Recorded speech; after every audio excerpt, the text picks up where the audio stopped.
السلام علیکم ورحمۃ اللہ وبرکاتہ۔ ایک نئی ویڈیو کے ساتھ آپ حضرات کی خدمت میں حاضر ہے۔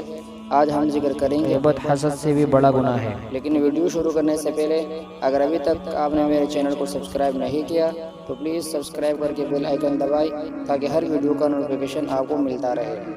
حضرت شیخ سعدی رحمۃ اللہ علیہ اپنے اس زمانے کے ایک واقعہ اس طرح بیان فرماتے ہیں کہ وہ جس زمانے میں بغداد کے ایک مدرسے میں معلم تھے، ان کا ایک ساتھی ان سے حسد کرتا تھا۔ ایک دن شیخ سعدی رحمۃ اللہ علیہ نے اپنے استاد محترم سے کہا، میں آج کل ایک شخص کی وجہ سے بہت پریشان ہوں، وہ میرے کمال کی وجہ سے مجھ سے حسد کرتا ہے۔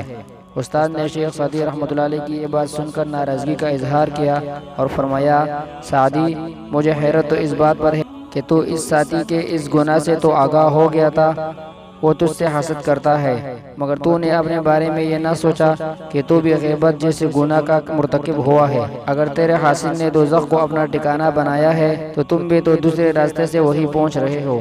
قرآن پاک میں غیبت کو گناہ کبیرہ بتایا گیا ہے اور بیان فرمایا گیا ہے کہ کسی کی پیٹھ پیچھے برائی کرنا ایسا ہی ہے جیسے کسی نے اپنے مردہ بھائی کا گوشت کھایا ہو۔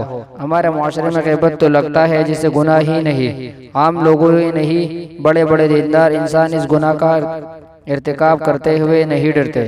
غیبت گناہ کبیرہ ہے، اس سے بچنے کی پوری کوشش کی جائے۔ اللہ تعالی ہمیں غیبت سے بچانے کی توفیق دے۔